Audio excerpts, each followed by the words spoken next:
So guys, I'm showing you this video because we got to start understanding each other. And I saw this on this documentary called Why We Hate.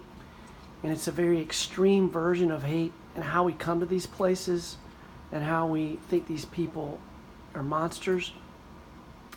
In this little short video I'm going to show you, shows you how human these people are and how they come from just a place of lack of love and how they become a so-called monster. But the humanity of them comes out in this, and I really want to record this, so I hope y'all watch this, and you know, maybe we can try to make some amazing things happen in this country and embrace and understand people that are really demonized and don't understand. We got to understand those people. So anyway, I want to play this for y'all, so here it is. What you're known for in Philadelphia, everyone's known from what street you grew up on. You're inherently born into your gang of your neighborhood, so, and it's always that way. It's us and them.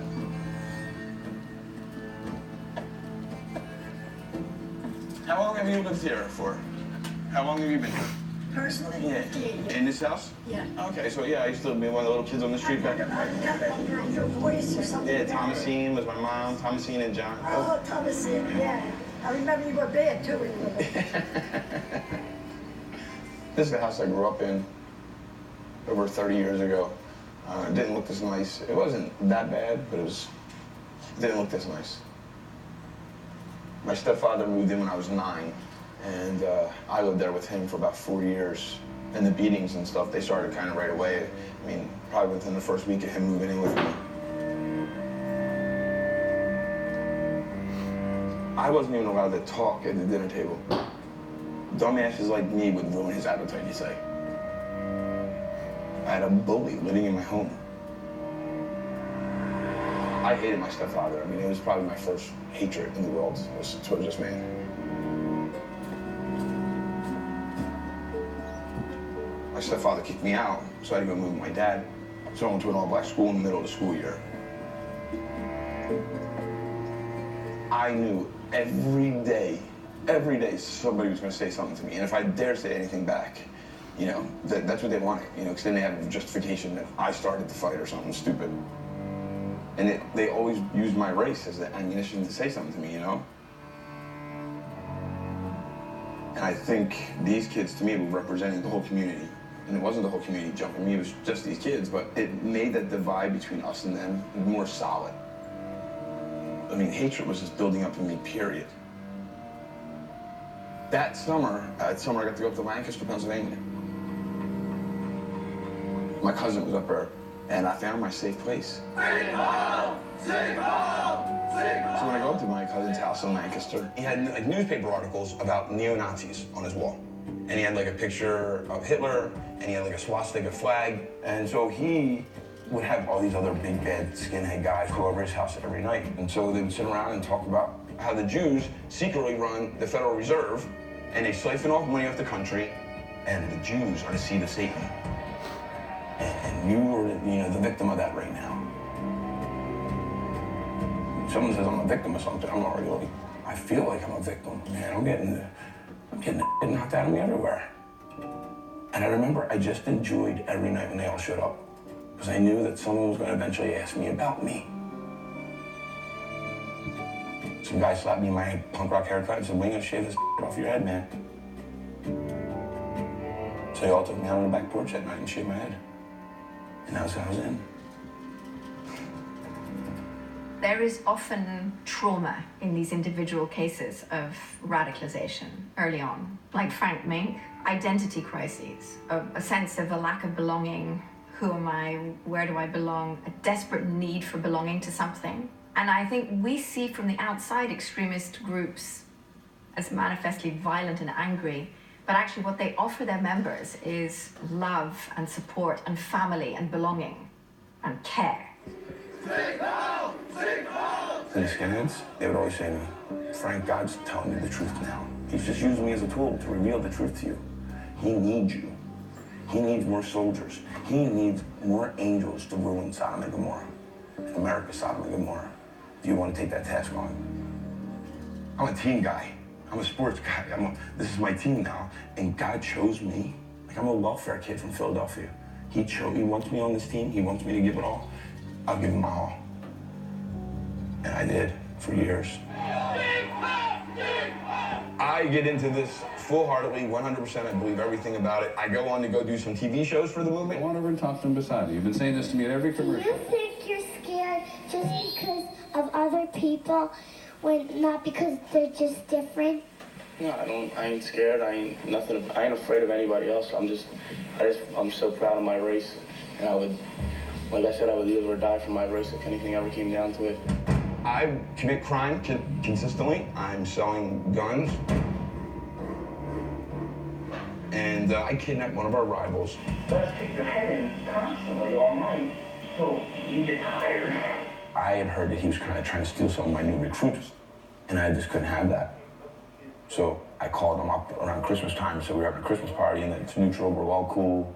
And he came over, and there was no party. It was just a couple of us waiting for him.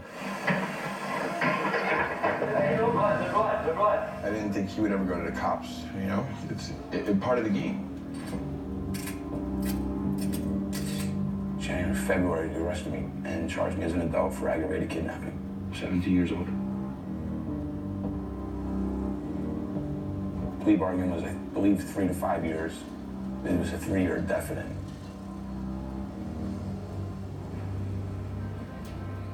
Good evening. Frank's story, it's a story of transformation. It's a story of redemption. I ain't got out of prison. I ain't got a job. No one's hiring to do with swastika, aggravated kidnapping on his record. I mean, I'm just not a hiree type person. And a buddy of mine came to me and said he can get me a job doing antique furniture at an antique show. I said, definitely, I'll take the job. He goes, the dude's a Jew that runs the company. You still want the job? And I was like, yeah, if I don't got to talk to him and I can just work, absolutely. And he goes, oh, I told Keith all about you. I said, you're some neo-Nazi dude, you just got out of the joint. He goes, he doesn't give a rat's ass what you believe, just don't break his furniture. He just was one of those guys, and he just fit every stereotype. And so, end of the weekend comes, and I think he's not gonna pay me my money. When he came up to me, I'd set up these landmines in a conversation, hoping he would step on them, and so we could fight. I knew he was not gonna pay me my money, he was going to Jew me. He comes up and goes, I owe you money, don't I? And I was like, yes, you do.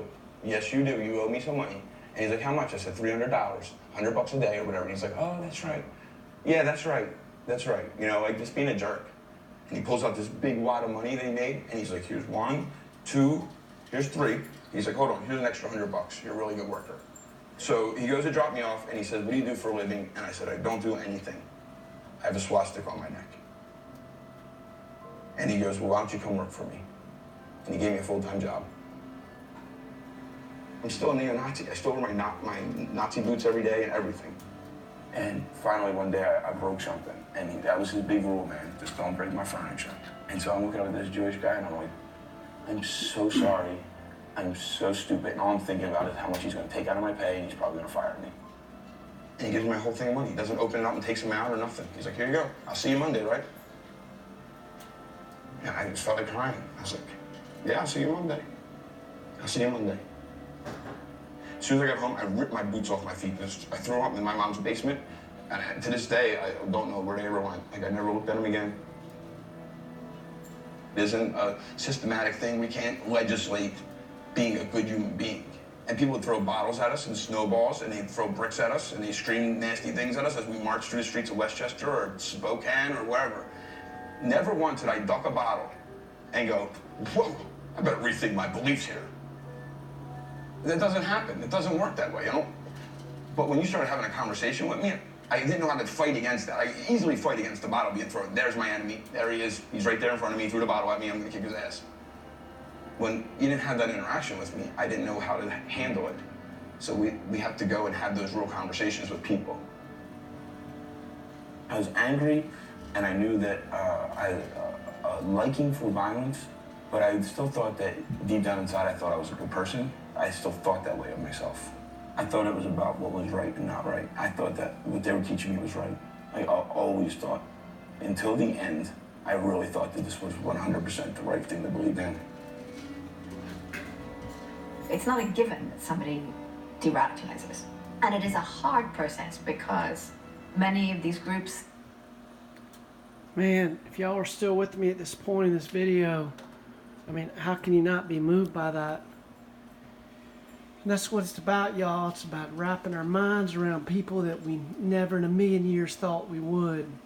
To understand them, to change them, to not throw bottles at them, but throw our mind at them to understand each other. That's what this guy does. That's what I try to do. We got to understand people and we can change them. Just like that guy in that furniture store did, y'all. I hope y'all like this video. I'm going to probably show more stuff like this because I really believe we got to wrap our mind around people who never in your mind's wildest dreams would, and befriend those people and understand them, because that's how we turn them around, show them there's love and they're wrong about these things, whether it's homophobia, Nazism, racism, sexism, whatever, man. We got to do that, y'all. So hope y'all enjoyed this video. Y'all remember, hug it out, America. Take care.